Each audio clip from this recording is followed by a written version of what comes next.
இயேசுநாதா வாரும் இயேசுநாதா எந்தன் இதயம் தேடிடும் அன்பே நீ வாரும் இயேசுநாதா வாரும் இறைவனே வாரும் இறைவனே எந்தன் இதயம் தேடிடும் அன்பே நீ வாரும் இறைவனே வாரும் இறையாவியே வாரும் இறையாவியே எந்தன் இதயம் தேடிடும் அன்பே நீ வாரும் இறையாவியே. கடவுளே, உங்க மனசுல என்னதான் இருக்கு? பாசம்.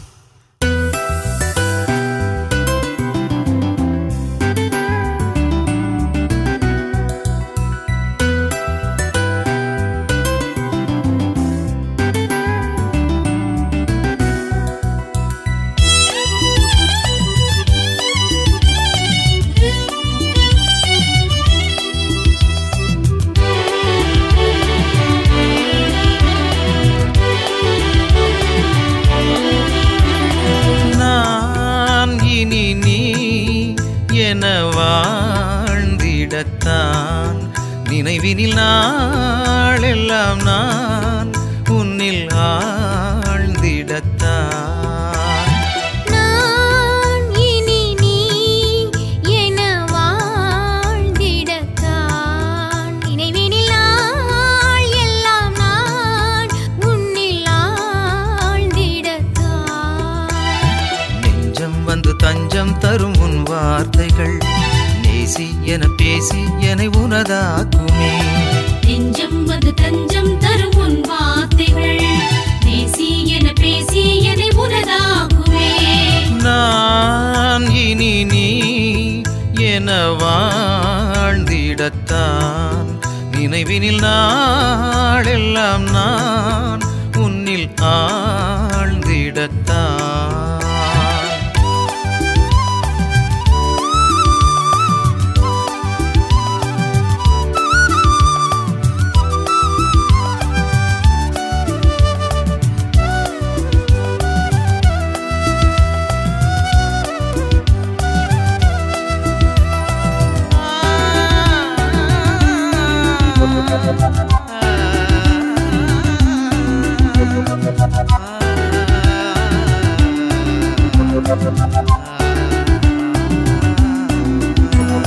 நலமான எண்ணங்களால் மகிழ்வான வார்த்தைகள் மலரும் மகிழ்வான வார்த்தைகளால் உயர்வான செயல்கள் பிறக்கும் உயர்வான செயல்களினால் உயிருக்குள் ஒழுக்கம் தவழும் உயிரான ஒழுக்கத்தினால் உலகுக்குள் வாழ்க்கை சிறக்கும் எந்தன் எண்ணம் வார்த்தை செயலால் உன்னில் உறவாடவே எந்தன் எண்ணம் வார்த்தை செயலால் உன்னில் உறவாடவே நான் இனி நீ என வாழ்ந்திடத்தான்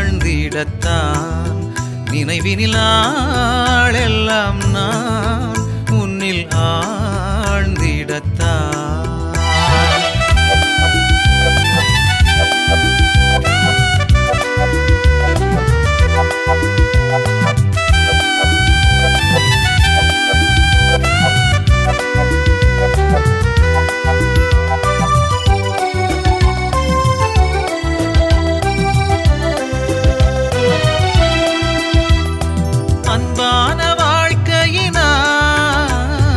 அழகான நேயம் நில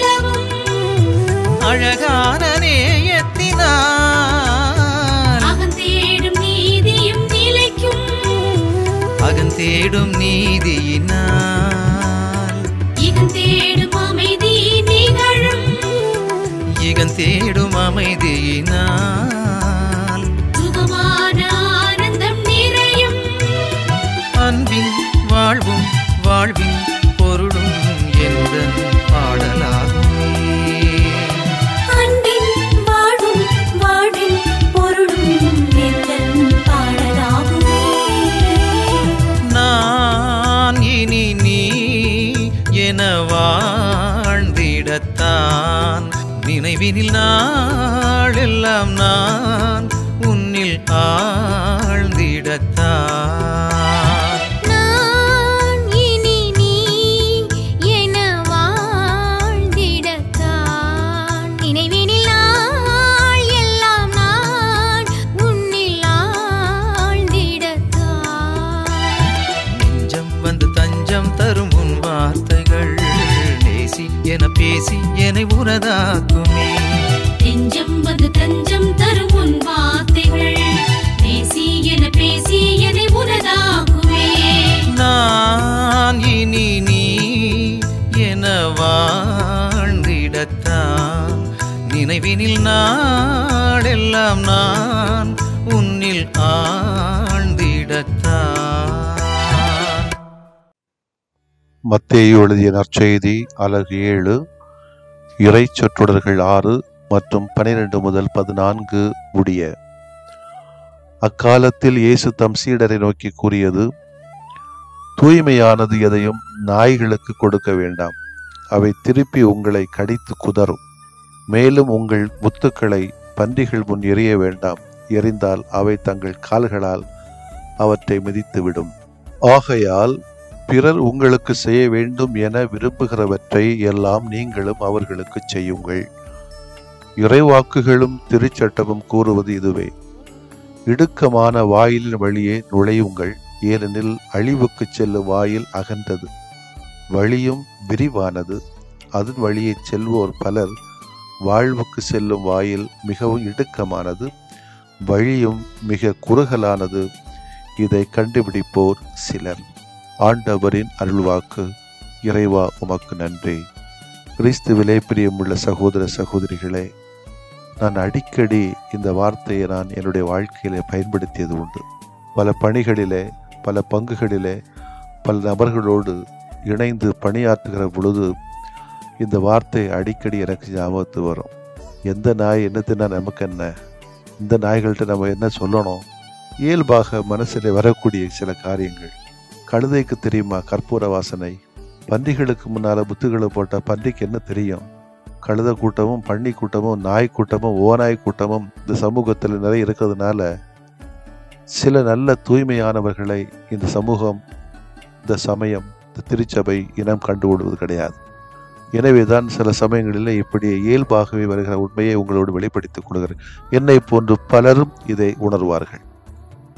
யாரெல்லாம் உண்மையிலேயே கொஞ்சம் தூய்மையாக, உண்மையாக, நேர்மையாக இருக்க வேண்டும் என்று விரும்புகின்றார்களோ அவருடைய சொற்கள் கேட்கப்படாத சமயத்திலே இப்படி ஒரு உணர்வு வருவது இயல்பு. இது இயேசுவுக்கும் வந்தது. எனவேதான் சீடர்களை பார்த்து இயேசு சொல்கிறார், தூய்மையானதை எதையும் நாய்களுக்கு கொடுக்காத, நல்ல முத்துக்களை பன்றிகளுக்கு முன்னால் போடாத. ஏன்னா சுயநலவாதிகள் மிதித்து விடுவார்கள். அவர்களுக்குன்னு ஒரு கூட்டம் வச்சிருப்பாங்க, அவர்களுக்குன்னு ஒரு நியாயம் வச்சிருப்பாங்க, அவர்களுக்குன்னே ஒரு உண்மையை வச்சிருப்பாங்க, அவர்களுக்குன்னே சில சட்டங்களை வச்சிருப்பாங்க. அவங்கள்ட்ட போய் இந்த தூய்மையை சொன்னால் அல்லது முத்துக்களை போட்டால் நிச்சயமாக சுயநலத்தன்மைகள் அதை மிதித்து விடும், அதை கெடுத்து விடும். எனவே ஆண்டவர் இயேசு சொல்வதெல்லாம் எது இறைவனுடைய பார்வையில், இறை வார்த்தையின் பார்வையில் நல்லதோ அல்லது பிறர் அதை உங்களுக்கு செய்ய வேண்டும் என்று விரும்புகிறீர்களோ அதை நீங்கள் பிறருக்கு செய்ய முயற்சி எடுத்தாலே போதும் என்று சொல்லுகிறார்.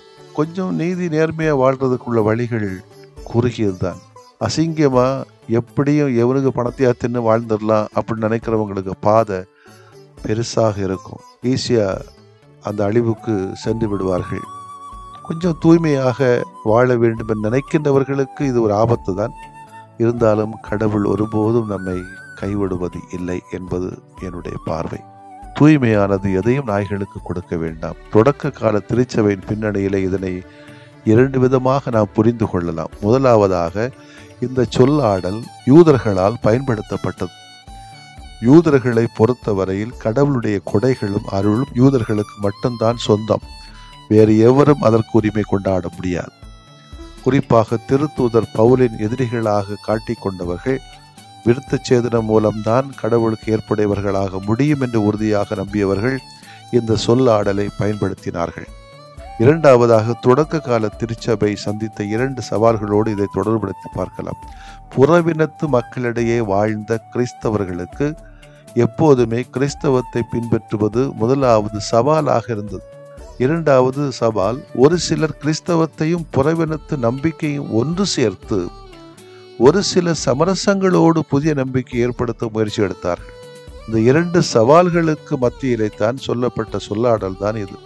தூய்மையானது எதை நாய்களுக்கு போடாத என்று மேற்சொல்லப்பட்ட வரலாற்று பின்னணி குறுகிய பார்வையாக தோன்றினாலும் கிறிஸ்தவத்தின் மதிப்பீடுகளை எந்த விதத்திலும் சிதைத்து விடவோ சமரசம் செய்து விடவோ கூடாது என்பதற்கான முயற்சி தான் என்கிற பின்னணியில் நாம் புரிந்து கொண்டால் அது சரியான பார்வையாக அமையலாம். கிறிஸ்தவத்தின் விளிமியங்கள் எந்த காரணத்தாலும் எந்த சூழ்நிலையிலும் சமரசம் செய்து கொள்ள முடியாதவை. நம்ம காம்ப்ரமைஸ் பண்ண பார்க்குறோம் எல்லாத்தையும், அது நடக்காது. பிரின்சிபிள்ஸில் நமக்கு காம்ப்ரமைஸ் பண்ண முடியாது, சமரசம் செய்து கொள்ள முடியாது. சில நடைமுறைகளில் கொஞ்சம் முன்ன பின்ன செய்யலாமே வெளியே, அன்பு செய்ய வேண்டும் என்று சொன்னால் அன்பு செய்தான் ஆகணும். எல்லாரும் இணைஞ்சு வந்து செய்யணும்னா இணைஞ்சு வந்து தான் ஆகணும். அதில் மாற்றுக்கருத்து இருக்க முடியாது. ஒருவேளை இன்னைக்கு இணையணுமா இல்லை நாளைக்கு இணைஞ்சு வந்து காரியங்களை செய்யணுமா, அடுத்த வாரம் செய்யலாமா, அடுத்த மாதம் செய்யலாம், அது வேற காரியம். இணைந்து வந்துதான் திருச்சபை நடத்த முடியும் என்பது சமரசம் அது செய்து கொள்ள முடியாது. நாம் கிறிஸ்துவை விட்டு விலகி செல்வதற்காகத்தான் அர்த்தமாக இருக்கும் சமரசம் செய்து கொண்டோம் என்று சொன்னார். கிறிஸ்துவோடு இணைந்து இருக்க வேண்டும் என்றால் அவரது விளிமியங்களையும் நாம் தாங்கி பிடிக்க வேண்டும், சவால்களை சந்தித்துதான் ஆக வேண்டியிருக்கிறது. பாத்திரம் அறிந்து பிச்சையிடு என்னும் மொழிபெயர்க்க அறிவுரைகள், பாராட்டுகள், ஊக்கமொழிகள் எவற்றையும் தகுதியற்றவர்களுக்கு வழங்க வேண்டாம் என நாம் பொருள் கொள்ளலாம். நல்ல கருத்துக்களை, ஆலோசனைகளை திறந்த மனம் கொண்டவருடன் மட்டும்தான் நாம் பகிர்ந்து கொள்ள முடியும். சில கூட்டங்களை பார்க்கும்போது சில வேடிக்கையாக தான் இருக்கும், சில மனசுக்குள்ளே சிரிக்க வேண்டியிருக்கும். ஏன் இப்படி பேசுகிறாங்க அப்படின்னு சொன்னால் திறந்த மனம் இல்லை, குறுகிய மனத்தோடு இருக்கிறார்கள். நான் பேசுவதுதான் சரி என்று சொன்னால் எங்கே அது டயலாக் நடக்கும், மோனலாக தான் இருக்கும். குறுகிய மனம் கொண்டோர் எதையும் குதர்க்க மனத்தோடு குறை காணும் உள்ளத்தோடு வாதாடுவோருடன் பேசுவது நேரத்தையும் ஆற்றலையும் விரயமாக்குவதோடு நமக்கு மன உளைச்சலையும் சலிப்பையும் தரலாம். எனவே அன்புக்குரியவர்களே, நல்லவைகளை மட்டும் நல்லோருக்கே வழங்குவோம், தீயோரிடம் வீணாக்க வேண்டாம். ஆமேன். மன்றாடுவோமாக. ஆண்டவராகிய இயேசுவே, உம்மை போற்றுகிறோம். யாரெல்லாம் திறந்த மனதோடு செவி கொடுக்கிறார்களோ அவர்களோடு ஊக்கமொழிகளை, நற்சிந்தனைகளை, பாராட்டுக்களை பகிர்ந்து கொள்ளுகிற ஞானத்தை எங்கள் யாவருக்கும் தாரும். ஆமேன்.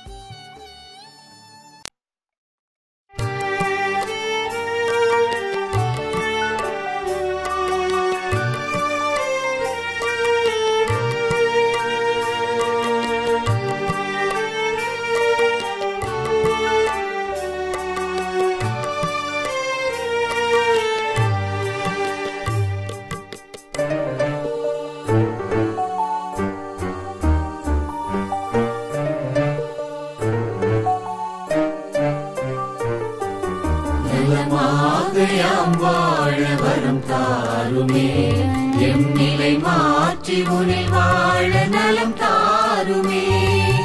நலமாக யாம் வாழ வரம் தாருமே, எம் நிலை மாற்றி உனில் வாழ நலம் தாருமே.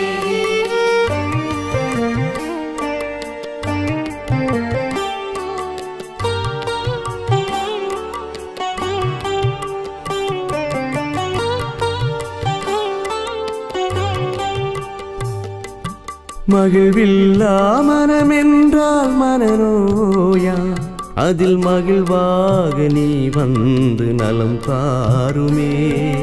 நலமாக யாம் வாழ வரம் தாருமே. பொய் கூறும் நாவென்றால் பேய் நோயா, அதில் மெய்யாக நீ வந்து நலம் தாருமே. நலமாக யாம் வாழ வரம் தாருமே, எம் நிலை மாற்றி உனில் வாழ நலம் தாருமே.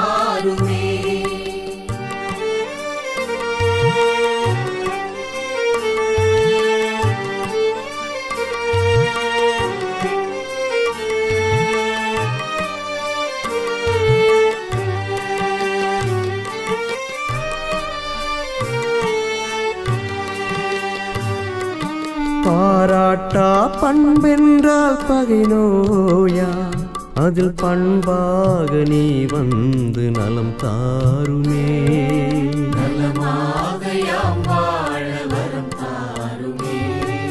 சினமொன்றே குணமென்றால் சிரம் நோயா அதில் சிரிப்பாக நீ வந்து நலம் தாருமே.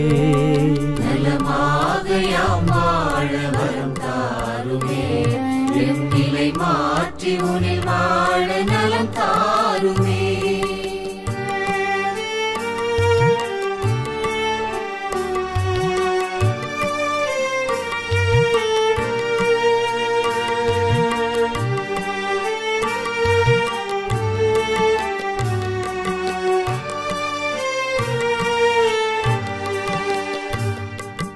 உழைக்காத உடல் என்றால் உயிர் நோயா அதில் உழைப்பாக நீ வந்து நலம் தாருமே.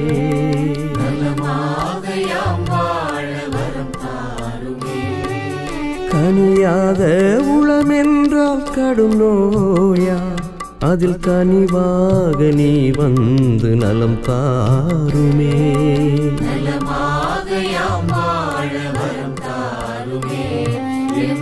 மாற்றி உனில் வாழ நலம் தாருமே.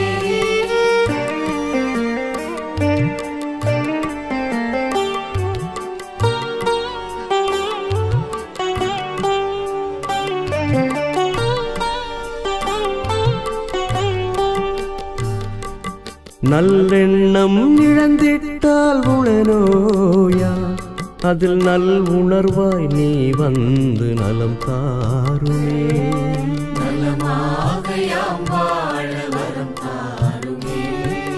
நம்பிக்கை களைந்திட்டால் வாழ்வில்லையா அதில் நலமாக்கும் நீ வந்து வாழ்வாகுமே.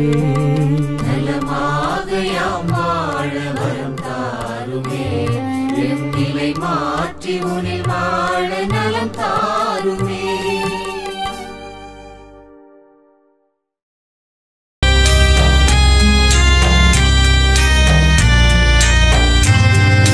மாண்புயரியுள்ளடையாளத்தை தாழ்ந்து பணிந்து ஆராதிப்போம். பழைய நியம முறைகள் அனைத்தும் இனி மறைந்து முடிவு பெறுக. புதிய நியம முறைகள் வருக. புலன்களாலே மனிதன் இதனை அறிய இயலா. குறைகள் நீக்க நம்பிக்கையின் உதவி பெறுக.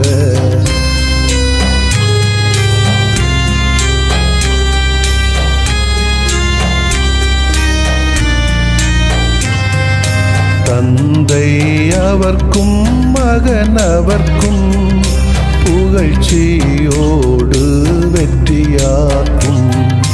மீட்பின் பெருமை மாட்சிமையோடு வலிமை வாழ்த்து யாவுமாக. இருவரிடமாய் வருகின்றவராம் தூய ஆவியானவர்க்கும் அளவில்லாத சமப்புகழ்ச்சி என்றுமே உண்டாகுக. ஆமென்.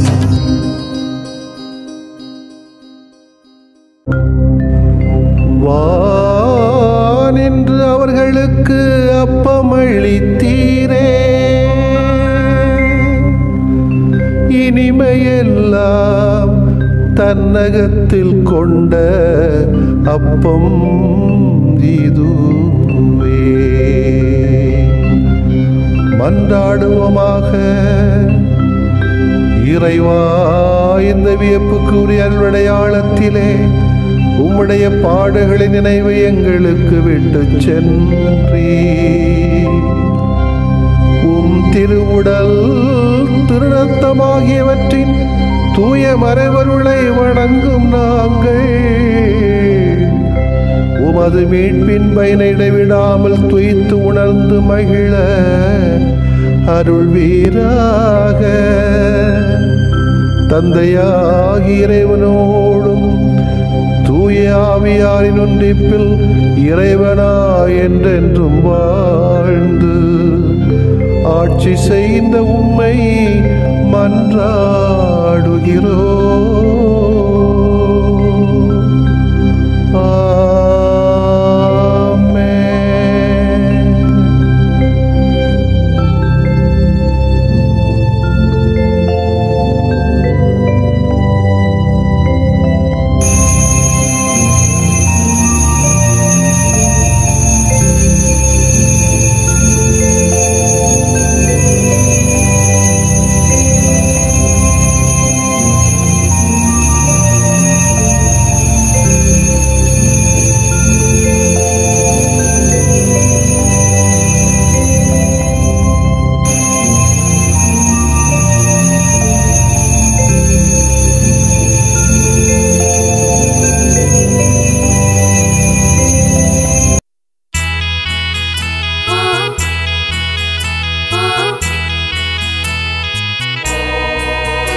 புகழுக்குரிய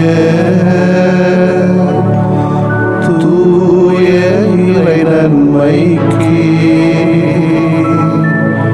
எல்லா காலமும் தொழுகையும் புகழும் போற்றியும் ஆட்சிமையும்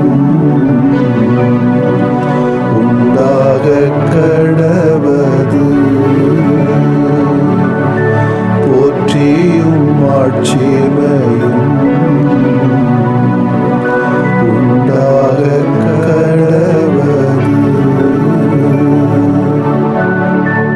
தந்தை, மகன், தூய ஆவியாரின் பெயராலே ஆமென்.